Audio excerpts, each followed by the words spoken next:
Bismillahirrahmanirrahim.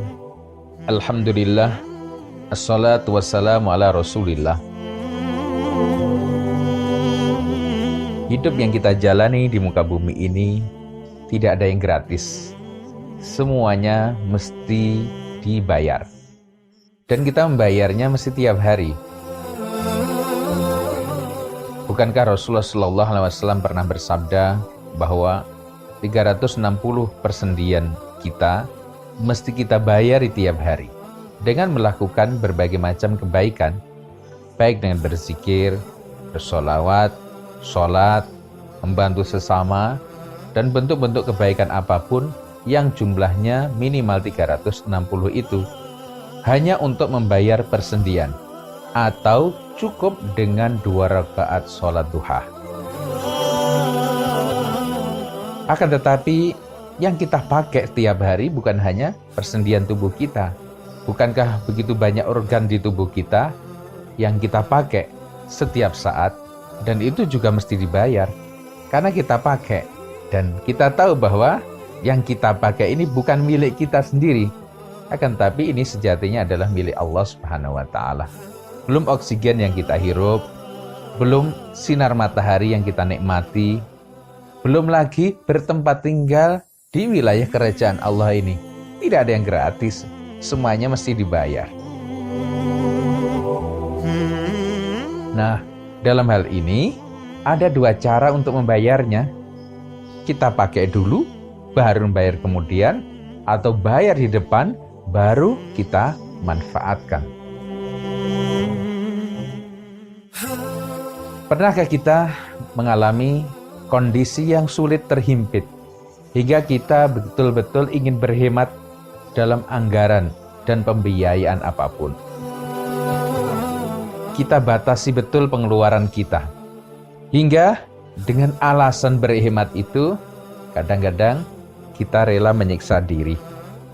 Jatah makan yang biasanya 3 kali sehari, kini kita buat hanya 2 kali atau sekali saja bahkan. Cari waktu yang paling tepat untuk makan adalah setelah Asyar. Itu mewakili makan siang dan makan malam sekaligus. Kadang-kadang kita rela berjalan berkilo-kilo demi untuk berhemat, bukan untuk olahraga. Padahal kita bisa naik kendaraan umum. Itu juga kita lakukan. Belum lagi kita membatasi pengeluaran untuk keluarga, hingga terkesan kita kejam. Anggota keluarga kita merasa terzalimi. Mengapa? Ya karena keadaan kita lagi dalam keadaan terbatas dan kita memaksakan diri memberlakukan penghematan habis-habisan. Hingga dampaknya tentu tidak baik buat semuanya. Tapi dalam kondisi kita sudah berhemat demikian, terjadi suatu peristiwa yang di luar dugaan kita. Tiba-tiba mesin cuci rusak, tiba-tiba handphone jatuh, rusak, tiba-tiba anak jatuh, hingga perlu perawatan, ataupun peristiwa-peristiwa yang lainnya, yang mana kita dipaksa untuk mengeluarkan anggaran yang sudah kita tahan-tahan itu. Ketika kita berhemat seperti itu, biasanya kita juga lupa dengan membantu kepada sesama. Berinfak, bersedekah, kita juga tidak melakukannya dengan alasan penghematan itu tadi. Maka dana yang kita tahan itu dipaksa oleh Allah untuk harus kita keluarkan dengan cara yang tidak kita suka. Itu yang saya maksud dengan istilah pasca bayar.